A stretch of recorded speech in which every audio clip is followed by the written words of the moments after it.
Mesdames et messieurs, chers internautes, bon après-midi. Hein? J'espère que vous allez bien. On se retrouve pour notre émission. Ici, tout se raconte. Relations conflictuelles, mère-fille, les raisons. Pour en parler, j'ai avec moi Adé Bada. Bonsoir Adé. Bonsoir Belki, bonsoir. Ça te parle le sujet? Bon, pas grand chose, mais on va essayer de débattre. En face de Monsieur Bada, nous avons Loïs Ballet, coach de vie. Bonsoir Loïs. Bonsoir Tati. Tout en beauté. Merci. On dirait que vous avez 18 ans. On met quand même 12 ans, s'il vous plaît. Trop quand même. 12 ans, que s'il vous 10 ans, moi. 10 ans. Ouais. À côté de Loïsa, nous avons Ruta. Bonsoir Ruta. Bonsoir Tatiana. Ça va? Ça va bien. Vous m'avez merci. tous manqué. Hein? Elles sont toutes les deux Vraiment. rayonnantes, les femmes. d'en Et, face. et plongeante. Et plongeantes. Voilà, accord. Mais la présentatrice est encore plus. Ah ouais. Attention. Carrément. En tout cas. Alors, chers invités, une mère, c'est quoi? Je passe la parole à une M. mère. Bada d'abord. Une mère, par définition, on dira que c'est la génitrice, celle qui vous a mis au monde. Mais dans la réalité, la maman, c'est celle qui s'occupe de vous, celle qui vous donne de l'amour, celle qui est aux petits soins, celle qui vous conseille, celle qui est prête à tout pour que vous soyez heureux ou heureuse, celle-là qui est capable de donner sa vie pour que vous puissiez être vous-même, vous puissiez réussir dans la vie. Être maman, c'est un sacerdoce à plein temps. C'est la capacité de faire de sa vie un sacrifice et un devoir vis-à-vis d'un enfant, de cet être qui n'a pas demandé à être là et qui est venu par vous, ou qu'on vous a confié, parce que vous pouvez être également mère d'un enfant dont vous n'êtes pas la mère biologique. D'accord. Ruth, une mère, c'est quoi? Une mère, c'est sa vie au carré. Mais il y a d'autres qui ne savent pas qu'elles sont mères. Elles capotent tout. Sinon, une vraie mère, je ne dis pas maman, une vraie mère, c'est sa propre vie au carré. Loïs. Merci Tati. Je dirais une mère, c'est la tendresse. Une mère, c'est se régner. L'amour inconditionnel. Une mère, c'est l'amour. C'est l'incarnation de l'amour. Une mère, c'est celle qui est prête à donner sa vie, son existence pour son enfant. La mère n'est pas forcément la génitrice. Ouais. On ne peut pas dire la mère c'est la génitrice parce que il y a des génitrices qui ne savent même pas si elles sont des mères ou pas. Ouais. La mère, c'est celle-là.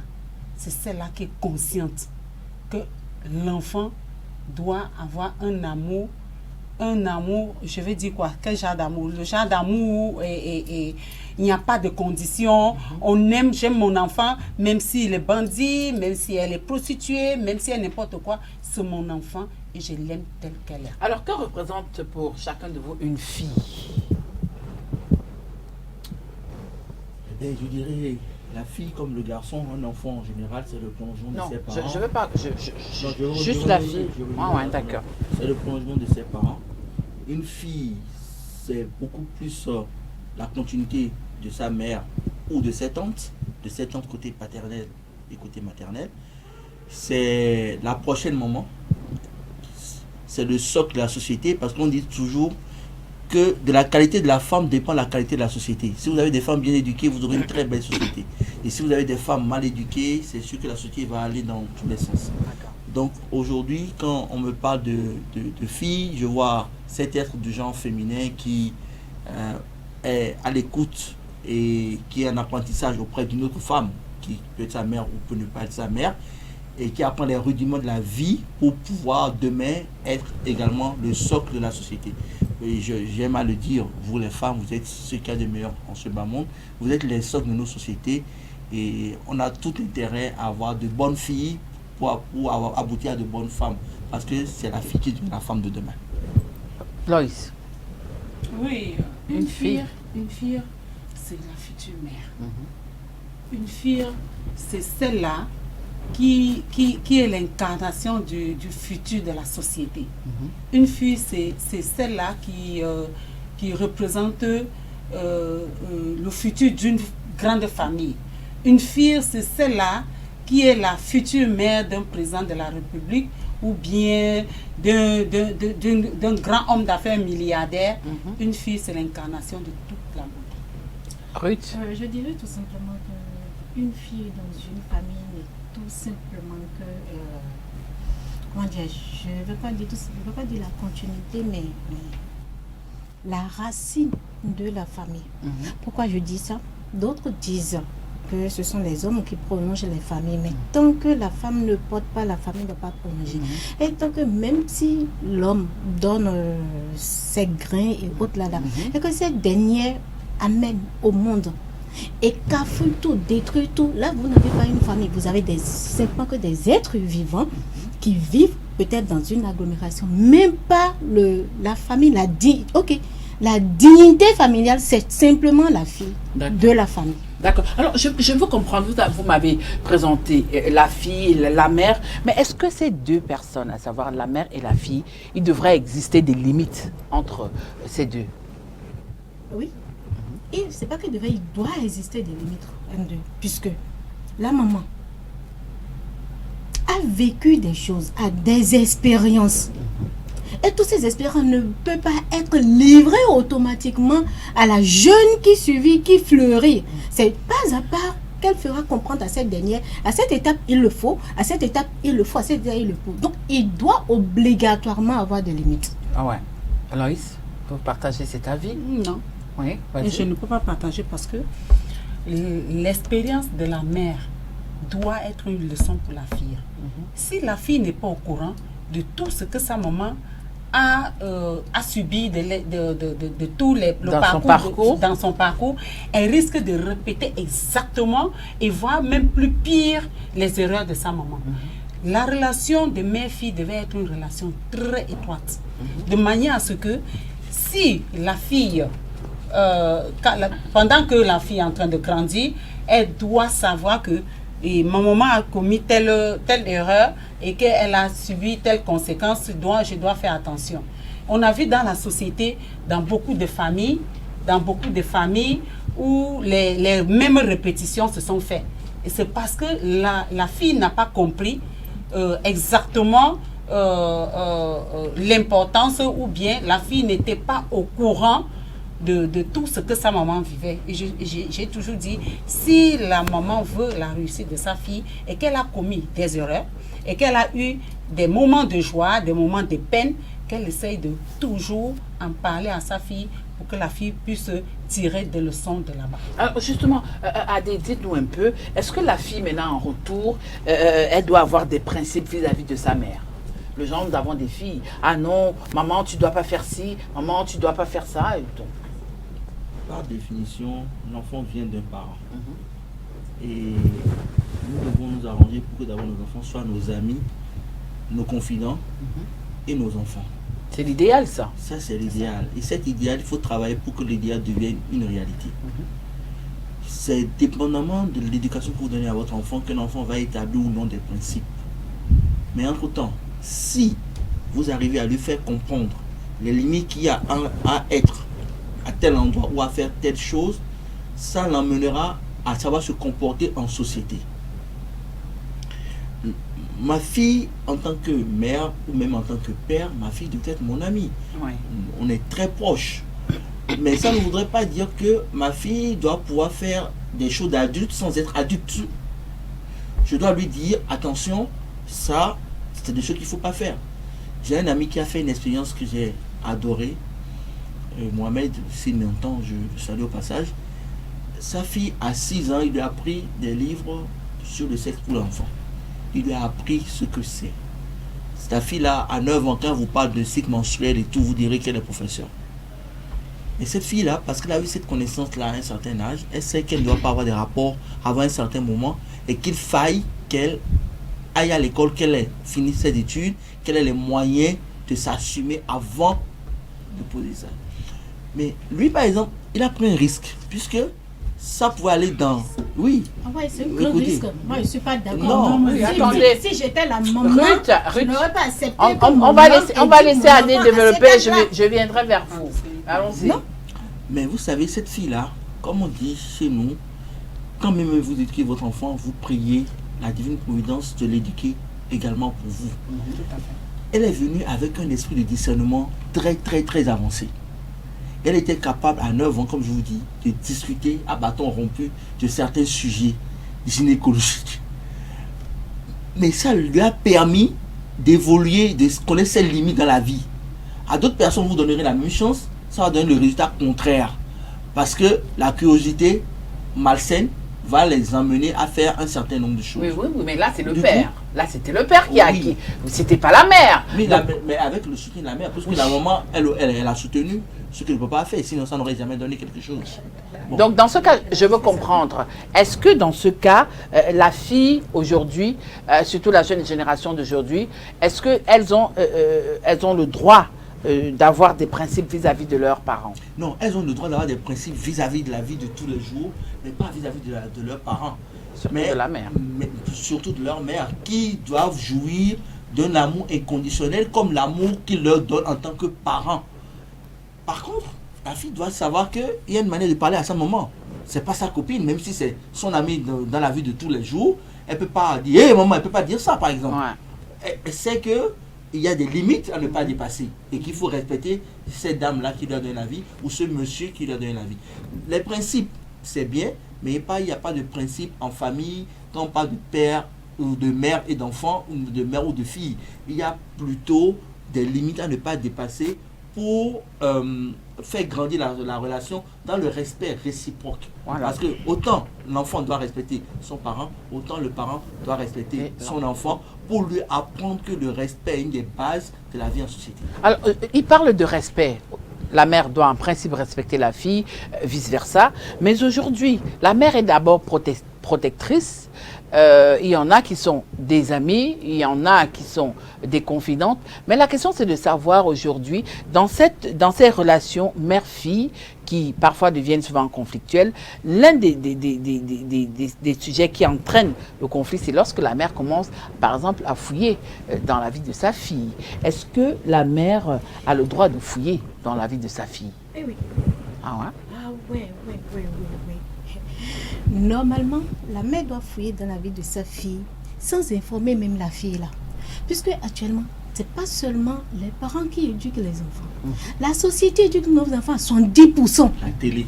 Là, oui, la société, la télé et autres éduquent nos enfants à 70%. Il y a des enfants même, ce que tu leur dis, les conseils que tu leur donnes, même tes propres histoires que tu leur racontes pour leur faire comprendre que ça existe dans la vraie vie. Vont te dire, oh maman, laisse tomber. C'était à votre époque. Exactement. Alors que c'est la réalité, il n'y a pas d'époque pour les réalités de la vie. Donc, ce qu'elles subissent, ou bien ce qu'elles copient de la télé, ou bien de leurs copines et autres, là, les influencent plus que ce qui se passe, ce que leurs parents leur disent. Donc, la maman a le grand devoir de fouiller derrière ses filles, surtout les filles. De jouer la police, Non. d'être gendarme. Vous avez vos raisons. Aussi Vous bien savez. les filles que les garçons, parce que c'est quand vous dites... Non, aujourd'hui, on ne parlera pas de garçons aujourd'hui. On dit surtout les Des filles. filles. Je veux qu'on reste dans la thématique. Émotionnellement, la fille est plus faible. Ambitieusement, la fille est plus faible. La jante féminine, il ne faut pas qu'on se voile. La jante féminine est plus faible.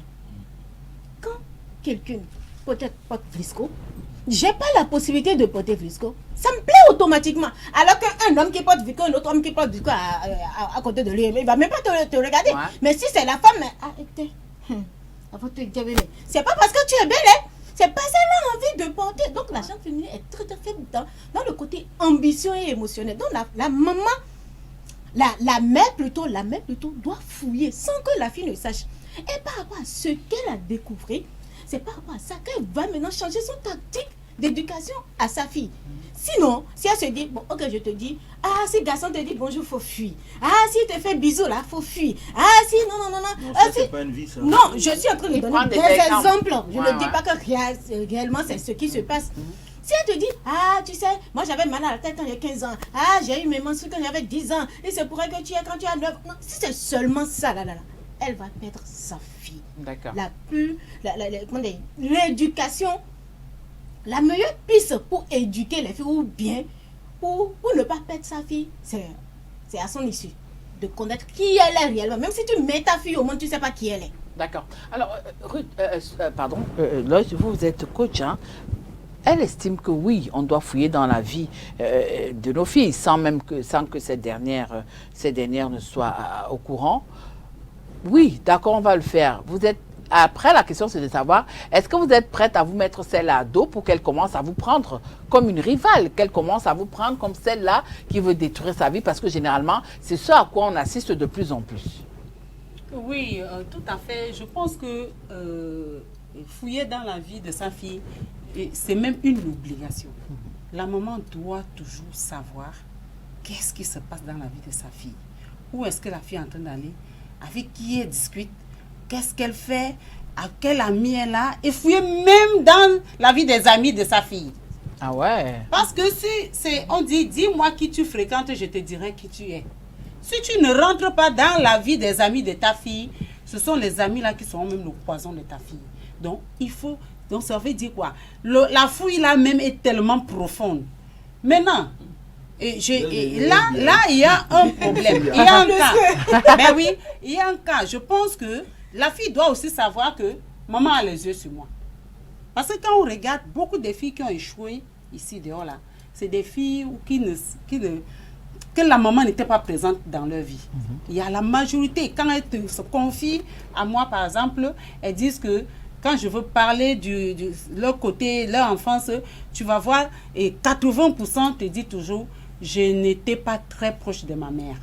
Parce que il faut que la fille sache que même si quelqu'un lui fait la cour, elle peut se confier à sa mère. C'est maintenant le côté de la maman. Il faut que tu saches que c'est ta fille et qu'elle a le droit de fréquenter quelqu'un. Elle a le droit d'avoir une relation. Et qu'est-ce que tu fais? La fille encore rentre là-bas. Quand tu me parles, par exemple, tu viens, tu me dis, maman, j'ai rencontré quelqu'un comme ça, parce que je te mets tellement en confiance que même si quelqu'un te dit bonjour, ou bien, ma chérie, tu es jolie, elle vient et me reporte. Et c'est comme ça les mamans doivent faire. Et quand elle te reporte, ça, c'est la théorie, hein? Non, mais la pratique est tout autre, hein? Moi, pareil, moi, je n'ai que des filles, et c'est ça que je fais avec mes filles. C'est pourquoi tous ceux qui me connaissent savent que mes filles sont mes copines. Et elles ont du mal à avoir d'autres copines que moi. C'est moi qui les pousse souvent. J'ai dit, vous devez avoir des amis de votre âge. Et sinon, je suis leur meilleure amie parce qu'on fait presque tout ensemble. Et quand tu lui fais la cour, j'ai dit, tu lui demandes son contact, elle rentre et me dit, maman, il y a quelqu'un comme ça qui a demandé mon contact. Et qu'est-ce que j'ai fait? Ah bon? Ah, comment il est? Et puis je suis souriante, et puis on discute comme des copines, voilà, et ma copine a rencontré quelqu'un, on échange par rapport à ça, et j'enquête encore sur cette personne. Et quand tu me parles de la personne, je te demande comment la personne se comporte, et puis je peux déjà te dire, ma fille, ah là, je ne te dis pas de ne pas prêter attention, mais fais un peu attention comme ça, comme ça. Pourquoi? Parce que la vie de la fille, l'éducation de la fille est très délicate. D'accord. Quand la fille tombe, pour se relever, c'est compliqué. L'homme peut enceinter 5 femmes, 10 femmes, et puis il va taper sa vie. Par exemple, récemment, j'ai appris une histoire. Un cousin qui est rentré dans une maison. Il était en Afrique et son oncle lui a fait venir en France. Il avait 2 enfants, une fille et un garçon. Et le gars avait 19 ans. La fille n'avait que 5 ans quand il rentrait dans la famille. Et le gars a passé son temps à violer la petite fille. Violer le garçon. Le garçon qui avait déjà l'âge de 8 ans. Il les violait tous les deux. Mais les parents étaient tellement distraits qu'ils n'ont pas constaté. Et la fille est traumatisée jusqu'aujourd'hui. La fille, quand elle te parle de sa vie, comment elle vit, même sa vie de couple, c'est compliqué. Et elle n'a pas eu le courage de parler à ses parents parce qu'il y avait cette distance. Et c'est après qu'elle a affronté son violeur, des 19 ans plus tard, que le violeur lui donnait une lettre pour s'excuser. Et le violeur avait déjà construit sa vie, il est marié, il a des enfants. Et aujourd'hui, quand il a fait la lettre, que la fille a envoyé la lettre à son papa, et c'est comme ça le papa a dit, quoi? Pourtant, c'était dans sa maison. Il a passé 5 ans à violer la fille. Ça veut dire quoi? Aujourd'hui, la vie de la fille est bouleversée, mais le violeur a continué sa vie. Et son frère qui était aussi violé, il n'a pas les mêmes séquelles que sa sœur. Alors, Donc, la vie de la fille, c'est compliqué. nous allons évoluer. Lorsque vous écoutez Ruth et Loïs, oui, c'est normal que les mamans fouillent dans la vie de leur fille, mais est-ce que ça ne fait pas partie des raisons qui, plus tard, un peu essayent de révolter certaines filles qui trouvent que leur maman empiète sur leur terrain? Alors, je vous demande, c'est vrai, vous êtes le seul homme sur ce plateau. Est-ce qu'à des moments, est-ce que ça ne fait pas partie des principaux facteurs qui amènent les filles parfois à avoir des relations conflictuelles avec leur maman? D'abord, j'ai écouté Loïs et Ruth tout à l'heure. C'est vrai qu'il faut fouiller la vie, il faut en savoir beaucoup plus sur votre enfant. Mais dans le même temps, il faut savoir comment garder une certaine distance pour que l'enfant n'ait pas l'impression que vous l'étouffez. C'est un exercice un peu difficile, mais vous êtes des mères, vous ressentez les choses, donc vous savez de quoi je parle. Donc maintenant, quand la fille ou le garçon, tout à l'heure vous avez parlé de garçon et de fille, j'ai juste souri parce que si votre garçon réussit sa vie et tombe sur une mauvaise femme, vous perdez votre enfant. À jamais. Vous ne le retrouverez plus jamais. Mais votre fille aura toujours la force de revenir, quelque chose qui va se passer. La fille, elle a toujours cette force-là que l'homme n'a pas. Mais quand nous on est parti et que c'est une femme qui nous emporte, c'est comme un torrent qui emporte tout sur son passage. Il ne peut pas là. Il ne peut pas revenir. Donc, prions juste pour que l'homme et la femme tombent sur les bonnes personnes, sur leur chemin. Il n'y a pas de femme à protéger d'homme. Il faut protéger tous nos enfants. Maintenant, par rapport à la fouille dans la vie d'un enfant, c'est vrai que c'est important de fouiller pour savoir, pour pouvoir anticiper, pour pouvoir conseiller, pour pouvoir aider, pour pouvoir alerter aux besoins. Mais dans le même temps, il ne faut pas que l'enfant ait l'impression que vous êtes une police derrière elle. Parce qu'une fois qu'elle a l'impression que vous êtes une police, dépendamment de son ressenti, elle peut bien prendre la chose ou mal prendre la chose. Si elle prend mal, c'est encore un autre type de traumatisme qui va s'installer. Et bon, ordinaire, on dit que nous, on ne fait pas attention. Ça, je suis passé par là, ça ne m'a pas tué, c'est pas elle qui va mourir. Parce qu'on a eu aussi des parents assez durs qui nous ont mené la vie à la baguette. Mais les enfants aujourd'hui, avec tout ce qu'ils ont comme les portables, la télé et tout ce mélange d'éducation, ne sont pas forcément aussi forts que nous l'avons été à leur âge dans la tête. Donc, il faut savoir jouer sur les trucs là. Maintenant, les enfants vont vous dire, ouais, tu fouilles dans ma vie, tu vas trop loin. D'accord. Mais si tu réussis ta vie, je suis heureux pour toi. Mais si tu la fous en l'air, c'est moi le premier malheureux, même si c'est ta vie. Donc, je vais fouiller dans ta vie pour t'aider autant faire que je peux, mais je ne vais pas t'empêcher de vivre ta vie. Je donne un exemple. Alors, ma fille m'amène un gars. Ouais, maman, c'est lui que je veux et tout. En temps, j'ai des renseignements qui prouvent que ce gars, c'est de la mauvaise graine. Et bizarrement, les filles de bonne famille, bien éduquées, aiment les bad boys. J'ai jamais compris pourquoi. Ça n'a pas de sens, mais c'est ce que vous êtes des femmes, vous savez de quoi je parle. Alors, quand vous allez vouloir lui faire comprendre ça, je suis sûr que vous allez clasher. Elle va vous dire, mais que vous ne voulez pas son bonheur, vous ne l'aimez pas et tout. Si vous êtes faible, vous allez laisser. Elle va faire l'erreur avant de se rendre compte. Si vous êtes fort, vous allez tenir. Vous êtes droit dans votre botte, mais finalement, ça va créer des conflits entre vous. Et c'est peut-être des années plus tard qu'elle va vous dire merci. Parce qu'elle va se rendre compte que oui, vous avez eu raison de tenir, de lui dire non. Maintenant, qu'est-ce qu'il faut faire? Quand vous êtes dans un cas pareil, essayez de l'emmener à la raison. Ce n'est pas la discussion, pas des exemples, mais pas des tierces personnes qui ont vécu cela. Ou même en lui faisant toucher du doigt des réalités de la famille de l'homme. Parce qu'il y a peut-être que dans sa famille, il y a eu des exemples qui prouvent que dans cette famille, il y a eu telle réalité. Et quand elle va prendre conscience de la chose, quand vous dites non catégorique, nous sommes des humains, nous aimons l'interdit. Quand vous dites non, ne le faites pas. L'approche, je dis souvent, et quand je dis les gens rient, je dis, mais la femme la plus couverte est celle qui attire le plus de convoitise, même plus que la femme qui est nue. Les gens disent, mais ça n'a pas de sens. Donc vous voulez dire un peu genre les talibans, quoi. Comme elles sont voilà, toutes vêtues, voilà, vous savez, parce que l'homme a toujours tendance à découvrir ce qu'il y a derrière. Nous aimons ça. Donc, elle va nous attirer plus que celle-là qui est normalement habillée. Donc, alors, quand vous allez dire non, ne fais pas de façon rigoureuse, ça ne va pas marcher. Mais trouvez le moyen de t'expliquer. C'est pas de façon, c'est pas ce qu'on est en train de dire. Non. C'est comme fouiller pour comprendre. Mais c'est par rapport Je à ne ce suis pas que en tu as train- découvert là-bas que tu vas éduquer Oui, ton enfant. c'est ça que... Attendez, c'est monsieur pas Madame la a chuté. rigueur. Monsieur Non, voilà. Madame a C'est un chuté enfant et je qui a- reviens vers Non, Ruth. vous savez, je suis plutôt heureux de votre réaction. Parce que la plupart de ceux qui nous écoutent ne peuvent pas forcément faire la part des choses. Si vous émettez trop de rigueur, vous allez perdre votre enfant. Vous serez en train de la défendre, d'avoir de la meilleure des éducations, mais au finish, vous aurez un résultat contraire. D'accord. Donc, il faut savoir ménager la carotte et le bâton. D'accord. Ruth, parmi les raisons qui conduisent généralement les relations conflictuelles entre mère et fille, certains parlent de la présence d'un homme. Monsieur Badala a survolé ça très rapidement. Quand vous faites face à une telle situation, vous, en tant que mère, comment est-ce que vous gérez? D'abord, pourquoi est-ce que l'homme devrait être une source de conflit entre une mère et une fille? Ça dépend. Si la fille est déjà un peu majeure et que la mère n'est pas assez consciente et elles ont un souci avec le même homme, ça c'est autre chose.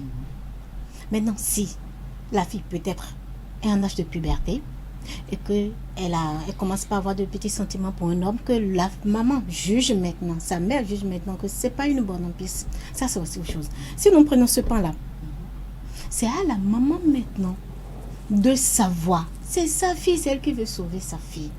On n'a pas besoin de lancer des missiles pour gérer une guerre. Notre seule bouche peut tout régler. Et avec des stratégies, quand la puberté commence, là, les hommes sont plus conscients que les garçons sont plus conscients que nos filles. Voilà, et notre cerveau tourne à l'envers. La femme, la vraie fille, quand sa puberté commence là, son cerveau tourne à l'envers. Elle sait tout, elle voit tout, elle comprend tout. C'est vous qui ne comprenez rien. Oui. Donc tout ce qu'elle a dans sa tête, le bling bling, Elle veut tout essayer. elle veut tout essayer. Tout essayer. Et en tout essayant, c'est que tu perds ta fille s'envole, s'en va. C'est à toi la maman de lui faire comprendre que oui, le bling bling est là. Tu peux avoir le bling bling. Mais, on ne te refuse pas. Tu peux permettre même à ta fille, au moment de sa puberté, de commencer des rapports sexuels. Si c'est le seul moyen de ne pas perdre ta fille, toi-même tu peux la faire soi. Bon, ok, j'ai compris. D'accord, je l'assume. On va l'assumer ensemble. Mais si tu vois ta fille, je peux la faire écarter de ça. Mais simple. Tu la ramènes aussi, tu parles. Oui, mais est-ce que c'est facile? Est-ce que c'est facile de ramener Non, cette fille-là quand elle est déjà en plein dans cette puberté qui veut forcément découvrir, comme on le dit, hein, le fruit défendu, malgré toutes les mises en garde, malgré la complicité. Lorsque la jeune fille veut déjà découvrir ce fruit défendu, qui est souvent aussi une source de conflit entre mère et fille, est-ce que c'est facile de l'arrêter, le coach? Bien sûr, je vais dire non et oui. Non, dans le cas où la maman, à la base, n'était pas complice avec sa fille. Par exemple, il faut toujours, en tant que mère, rassurer ta fille que tu l'aimes. Rassure-lui que toi, en tant que femme, il y aura des moments où tu auras un béguin ou un homme. C'est qu'il ne faut pas qu'il y ait le tabou entre vous. Quand on a parlé des menstrues, tu dois commencer à parler des menstrues à ta fille depuis même l'âge de 9 ans, 10 ans. Il faut déjà commencer à dire à la fille, un jour tu auras des menstrues. Deuxièmement, un jour tu pourras tomber amoureuse, tu pourras avoir un béguin. Il y a des enfants qui commencent tôt, qui ont le béguin même à l'âge de 9 ans. Il faut que la fille soit en même de savoir que, je peux dire à ma mère que j'ai quelqu'un qui me plaît. Et que la mère aussi à son tour. Les mères africaines comprennent ça. Si vous avez compris ça, Loïs. Est-ce que les autres mères africaines le comprennent? Elles sont combien ces mamans africaines? Mais c'est le but de je pense que c'est le but de cette émission. Il faut qu'elle commence à comprendre que il faut comprendre son enfant. ton éducation n'est pas l'éducation actuelle parce que il y a la société qui influence les enfants aujourd'hui. Donc les enfants grandissent avant le temps. On dit souvent en rigolant que c'est nos ancêtres qui sont en train de revenir parce que les enfants, leur cerveau tourne à 100 à l'heure. Maintenant, pendant l'âge de puberté, c'est l'âge où l'enfant est en train à la recherche de son identité. Elle-même, elle ne se retrouve pas. Elle-même, elle ne comprend pas ce qui se passe. Mais elle a juste besoin d'être comprise, de l'encadrer, de l'accepter d'abord telle qu'elle est.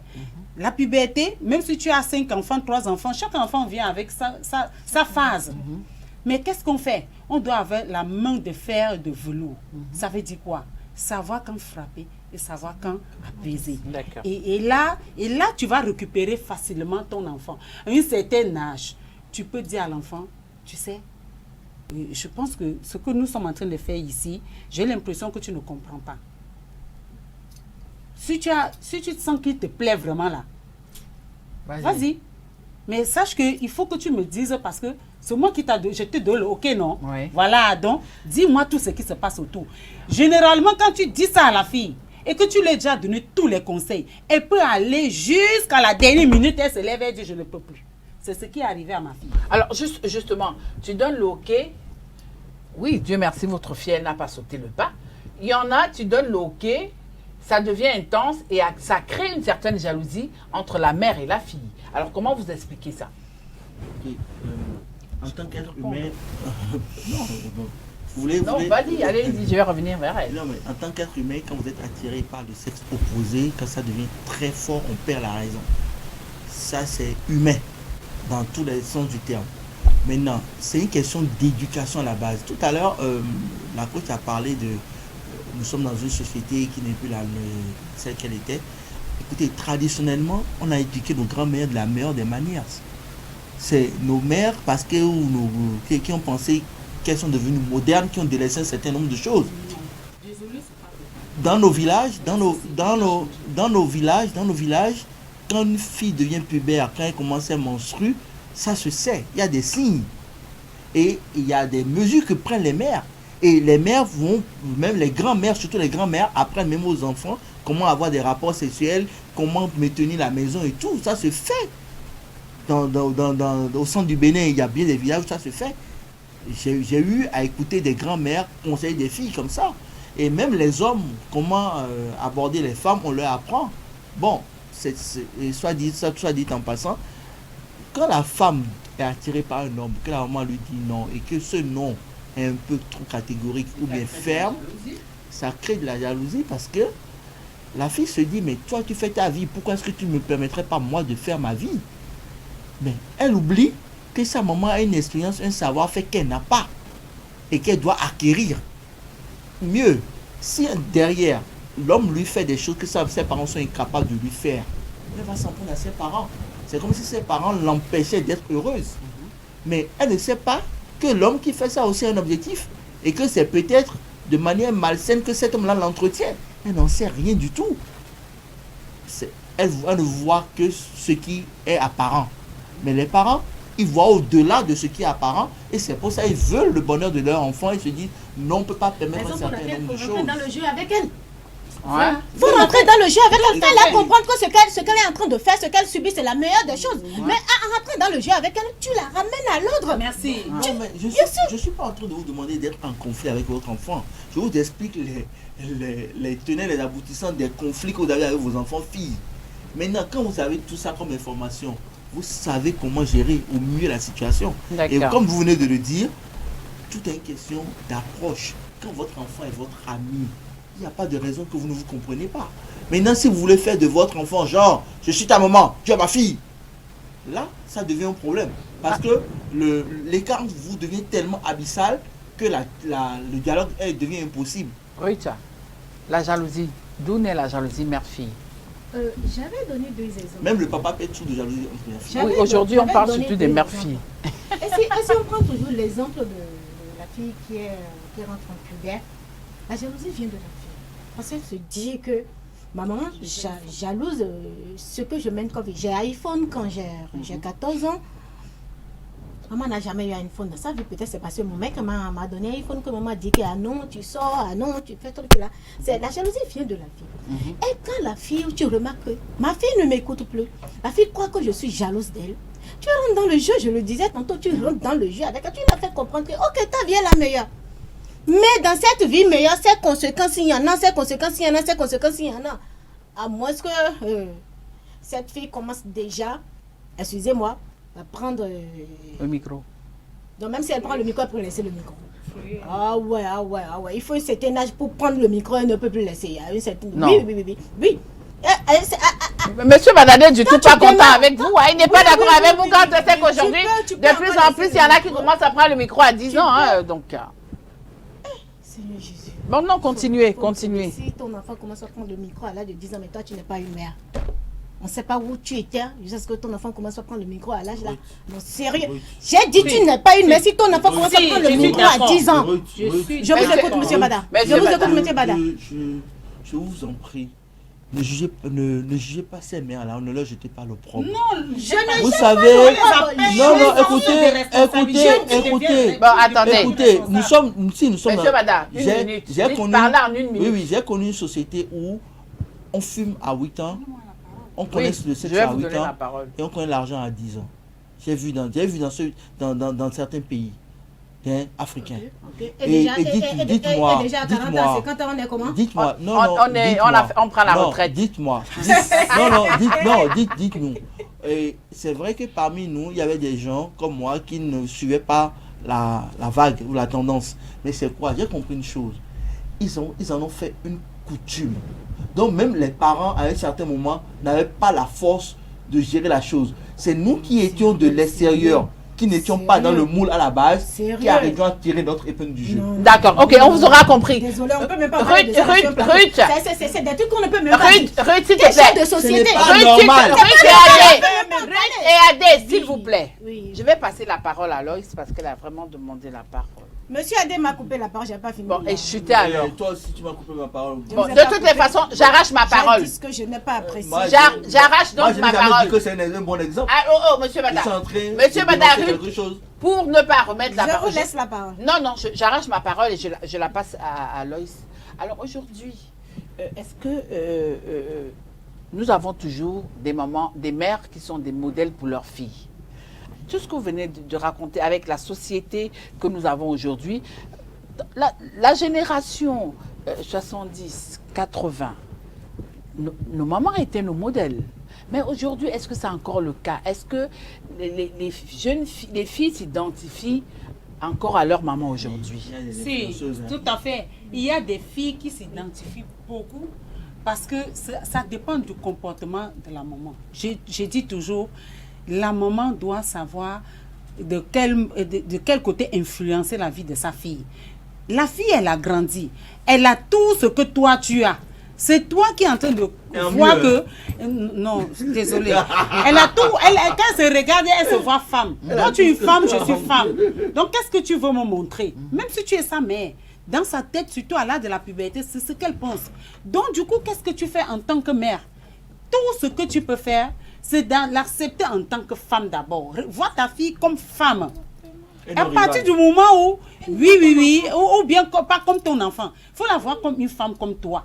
Donc, comme ton amie, quand tu vas lui parler, ne lui crie pas dessus comme si elle était devenue, je ne sais pas, une chienne je ne sais pas, de la même manière quand tu criais sur elle quand elle avait l'âge de 5 ans. Il faut commencer à temporiser, savoir qu'est-ce que tu peux dire, quoi dire à l'enfant et quel moment surtout lui parler et les termes en d'autres termes, négocier avec la fille. Négocier, merci, voilà le mot qu'il faut. Il faut négocier avec la fille. Négocier. Et comme je l'ai toujours dit. Donner dans la faiblesse, parce que des fois, ça déraille.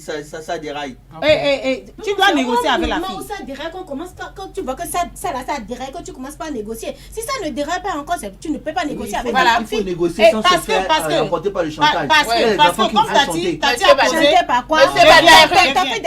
Badaï, c'est pas vous qui avez la parole. Comme Tati a posé une question tout à l'heure, pourquoi l'homme est toujours généralement le conflit, au cœur du conflit. Au cœur du conflit. L'une des raisons. L'une des raisons. Et je dirais... dans la majorité des cas, merci. Parce que si le garçon a reçu une éducation où le père est macho, quand il va prendre ta fille, il va montrer, faire croire à ta fille que sa maman n'a pas parole. Sa maman ne doit pas rentrer dans sa vie. Et c'est monnaie courante aujourd'hui. Les garçons qui détournent les filles, les jeunes filles, en les faisant croire qu'il est la personne indiquée pour l'orienter, pour lui comprendre, et que chaque fois, il faut apprendre à ta fille que tu es la personne la plus indiquée comme confident, pas le garçon. Parce que celui-là est en train de passer son chemin. Il n'est pas ton mari. Même s'il doit être ton futur mari, lui n'est pas ton époux. Tu ne peux pas te confier à lui. Et tu ouvres les yeux de la fille. Parce que les jeunes garçons, on connaît leurs faiblesses. Utilisez leurs faiblesses pour parler à ta fille. Et là, elle sera plus intelligente. Et il faut toujours, je dis toujours, les mamans, soyez très, très, très, très attentives. Soyez très attentive. C'est que ne ferme pas les yeux. Il faut dormir avec un seul œil quand tu es une jeune fille adolescente. Dors avec un seul œil. Voilà. Alors, tout ce qui se passe autour d'elle. Alors, là, nous sommes quasiment à la fin. Comment donc éviter ces relations conflictuelles? Je vais passer la parole à Ruth. Ces relations conflictuelles, pour les éviter, le simple fait, c'est de connaître celle avec qui tu es. Tes enfants, ta fille. Si tu connais ta fille, c'est toi qui l'as mis au monde. Si tu la connais de bas âge, il n'y aura pas ces relations conflictuelles. Quand elle commence par dégamer, si tu envoies I et ça ne marche pas, tu envoies Y. Avant d'aller à Z, ça va marcher. C'est toi qui le connais. Tu sais, si elle commence par marcher tordue, c'est pas celle-là le mot de vendre. Si elle commence par tourner sa tête, c'est pas celle-là. Quand elle tourne la tête... Si elle commence à fumer le diable. Non, avant que le diable ne vienne là, c'est que c'est déjà... tu peux rien, c'est difficile pour que tu récupères ta fille. Donc, tu connais ta fille. Voilà le petit souci que nous, les mamans, nous avons. On se dit, on priorise plus notre vie sociale que notre vie familiale. C'est ça qui tue nos filles. Okay. Et quand ça tue nos filles, on se dit, si ma fille a tout, ça va. C'est-à-dire, si elle s'habille bien, si elle mange bien, si elle va à l'école, chez le dernier iPhone. Si je lui offre tout, elle n'ira pas chercher sur un garçon, je suis désolée. D'accord. Allez. Oui. Comment gérer? Comment éviter? Alors, soyons juste amis avec nos enfants et soyons leurs confidents. Parlons-leur comme à des personnes adultes. Il ne faudrait pas... C'est vrai, avec un enfant, il faut choisir les mots. Mais il faut lui dire les choses telles qu'elles sont pour que l'enfant puisse comprendre la réalité. Et il ne faut pas aussi surprotéger les enfants parce que des fois, on pense leur faire du bien, mais on leur fait plus de mal que de bien en cherchant à les surprotéger. Et quand votre enfant est votre ami, quand vous sortez avec l'enfant, vous partagez un certain nombre de choses avec votre enfant, c'est des souvenirs inoubliables. Quand vous apportez par exemple de la bouffe à un enfant à la récré ou à midi, il s'en souviendra beaucoup plus que quand vous lui avez offert un iPhone. C'est le ressenti. Il faut multiplier ce genre de moments d'amour, de fraternité, et que l'enfant se sente une partie de vous et sente que vous l'avez comme souci permanent. C'est très important. Voilà. Loïs. Oui, pour éviter cela, je dis toujours, il faut déjà commencer à éduquer la petite fille dès les bas âges. Mets-lui en confiance, donne-lui ton amour, montre-lui que tu l'aimes et que tu seras toujours là pour elle. Et quel qu'en soit ce qui arrive, il faut rassurer à la fille que tu es mon premier choix. Et tu es mon premier choix et tu resteras mon premier choix. Il n'y a personne qui va fuir l'amour pour aller rester dans la haine. Quand tu commences dès les bas âges, il n'y aura personne pour détourner ton enfant. Ça là, n'oubliez pas, chère maman. Voilà, chers amis internautes, chers téléspectateurs, nous sommes arrivés à la fin de notre émission. Ici, tout se raconte de ce samedi. Relations conflictuelles, mère-fille, les raisons. Vous avez suivi mes panélistes de cet après-midi. Adébada, chroniqueur Jean, merci. Merci, Tatiana. Ruth Soledji, réalisatrice TV, merci. Merci, Tatiana. Et Loïs Ballet, coach de vie. Devant votre petit écran, Tatiana Handa Djemea, toute l'équipe technique vous remercie de nous avoir préférés et préférez-nous toujours tous les samedis. Pourquoi? Parce que nous sommes tout simplement les meilleurs. Retrouvons le samedi prochain pour une autre thématique encore plus alléchante.